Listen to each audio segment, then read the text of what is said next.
So, as I said, I want to say hello and welcome everyone, and thank you for being here for the first part of our first annual State of Lemay address.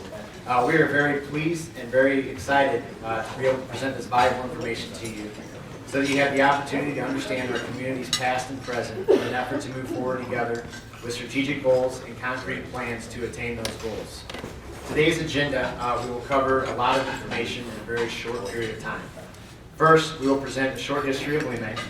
Then we will move on to our nonprofit spotlight, where each nonprofit will have a chance to tell about their organization, how they're having an impact on Lemay, and what each of us can do to help them make Lemay a better place. Today we'll hear from the Lemay Chamber of Commerce, the Lemay Development Corporation, the Lemay Housing Partnership, Lemay Child and Family Center, Feed My People, the South County Senior Center, and the Community Action Agency for St. Louis County. First off, I'd like to start off with a quote from the famous English writer Anthony Burgess. "It's always good to remember where you come from and celebrate it. To remember where you come from is part of where you're going." So our first part here is early settlers, the history of Lemay. In 1704, Jesuit fathers from Montreal established a mission in the vicinity of River des Peres and the Mississippi River, where you would now find River City Casino. Soon after the mission was established, about 20 French families settled here, which would make Lemay the oldest white community in the state of Missouri. By 1770, residents were using the land as part of a common field, harvesting timber for use as fuel, fencing, and for sale in local markets. Use of the commons hampered private settlement and development in the area, and land titles were disputed well into the 19th century. By July 1826, the first military troops, 6 officers, and 245 enlisted men arrived at a new post in Lemay and started building temporary quarters. In 1827, the military post was formally named Jefferson Barracks in honor of Thomas Jefferson, who had died the year before. For many years, Francois Lemay operated the toll ferry across the Merrimack River at Kings Highway. And in 1839, a state road was constructed over the original route, and because of a misspelling or possibly a mispronunciation of the name Lemay, the road became known as Lemay Ferry Road. Lemay's identity as a community, separate from Carondelet, began to materialize between the Civil War and the Great Depression. The settlement progressed in the final decades of the 19th century by the resolution of land disputes and from a surge of immigrants from St. Louis and Europe, especially the Germanic areas. The immigrants established several small communities in the area now known as Lemay, such as Luxembourg, Ivory, Bismarck Heights, Longwood, and Beau Greenville. By 1880, the present-day 100 to 200 block of Lemay Ferry Road was a thriving commercial district, close to the rivers and surrounded by thriving farming communities. Where Heiny Miney is now, you would have found the first steam-powered grain mill, with a leather tannery, candle maker, and blacksmith shops just across the street. Growth and industry.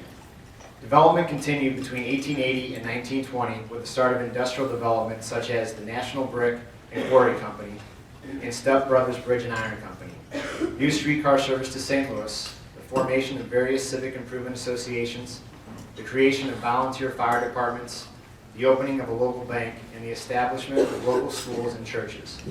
As far as it is known, the first time Lemay was used as a place name was when the St. Louis and San Francisco Railroad built the Lemay Station, completed in 1909.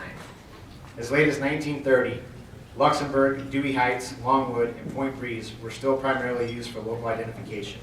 It was in that year that the neighborhood Link News was established with the purpose of linking these scattered neighborhoods and others into one community. However, it was not until 1936, with the opening of the Lemay branch of the U.S. Post Department, that Lemay was officially applied in the entire area south of River des Peres to the Merrimack River and west of the Mississippi River to Gravois Road. Following World War II, Lemay benefited greatly by the baby boom and the outmigration from the city. With its close proximity to the city, many families found it an inviting suburb. While about 45% of the homes in Lemay today were built prior to 1940, in just under 20 years, another 35% cropped up. The growing residential rate and affordability of property in Lemay made it attractive to new businesses as well. The Great Flood, as we are all aware of. The Great Flood of 1993, among the most costly and devastating to ever occur in the United States, with $15 billion in damages, was devastating to Lemay. The area that is now Lemay Park used to be filled with over 150 homes and businesses that were destroyed in the flood. Many businesses lost everything and were unable to relocate. Former chamber executive and continued friend of Lemay, Barb Haymeyer, remembers the great flood as a blessing in disguise, because Lemay stakeholders realized right then and there, if Lemay was going to get help, we were going to have to do it ourselves. But what could possibly help Lemay regain the vitality it had in its heyday? Well, the Lemay Development Corporation had consistently advocated for the development of the 80-acre national lead site, which had been vacant for almost 30 years. The St. Louis County Port Authority, who owned the site, released requests for proposals for alternate developments after the Ameristar Casino project failed. LDC, the Lemay Development Corporation, had been researching many different types of uses for the site, including an RV campground. But none were feasible due to the overwhelming cost of cleaning up the contaminated site. Denny Long, co-owner of Sam's Steakhouse, jumped on a flight to Las Vegas to try to save Lemay. He met with Dan Lee, CEO of Pinnacle Entertainment, and the rest, as they say, is history. Handshakes turned into urgent planning, and the LDC committed considerable resources to assist in securing public support and governmental approval for the project. The LDC published newsletters that were mailed to all residents in the 63125 zip code, informing them of the details of the development and its benefit to the community. They mailed postcards to area residents informing them about public meetings and hearings, provided transportation when needed, printed and distributed signs that were displayed at those meetings, and arranged for speakers at all local, county, and state hearings. It took 2 acts of Congress, countless hearings, and significant investment, but Lemay would get its chance, its casino. Lemay leaders couldn't be happier. They had been plotting and planning to make something happen in the community for 30 years. Everyone agreed that Lemay was and continues to be the big winner. A highly contaminated site has been cleansed, and the elevation has been raised to some 16 feet above the floodplain. Pinnacle Entertainment constructed a $380 million multi-use complex that includes a 90,000 square foot gaming floor and multiple restaurants. In the spring of 2012, Pinnacle Entertainment broke ground on an $82 million expansion that will open in 2013, including a 200-room hotel, a 10,000 square foot event center, and the already completed 1,700 space parking structure. And just how does a casino benefit Lemay? For starters, the investment of hundreds of millions of dollars in capital improvements by a single entity is noteworthy all by itself. Pinnacle transformed a toxic, polluted industrial site into a beautiful architectural tribute to the heritage of St. Louis. They brought 1,200 permanent, good-paying jobs at Lemay. The tax revenue projection for Lemay is $25.5 million, including lease payments of a minimum of $4 million per year. As a result of the advocating and negotiating by the Lemay Chamber of Commerce, the Lemay Development Corporation, Lemay Charting for Change, and many, many others, 75% of that $4 million per year through 2015 will be directly invested back into the Lemay community through the Community Reinvestment Act. Additionally, River City Casino allocated funds to be used for a Lemay Community and Aquatic Center that is currently being designed and is set to open in 2014.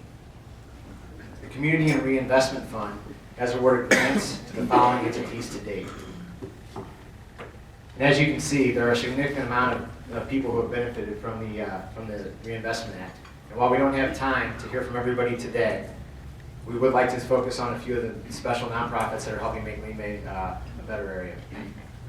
Since Lemay is an unincorporated part of St. Louis County, we don't have a local government, a mayor, a city hall, or aldermen advocating for us to making sure that our needs are met. So we rely on our local nonprofit organizations to make sure things get done in Lemay. At the Lemay Chamber of Commerce, we consider these entities to be true heart of Lemay. They are the ones with the boots on the ground, making Lemay a better place every day. They are fighting for economic development, making sure the elderly and the poor have safe homes to live in, tearing down dilapidated buildings and replacing them with new houses that young families can afford and be proud to call their own, providing top quality child care and education for families who otherwise may not be able to afford them on their own. ensuring that every person in Lemay has a nutritious meal, even if they are down on their luck, providing job counseling to those who have lost their jobs or seek better jobs, helping to keep our seniors happy, healthy, and in their homes, delivering hot meals and warm smiles to those who are homebound, and so much more. So without further ado, I will let each of them tell you about their services, about the impact they have on our community, and how we can help each of them achieve their goals.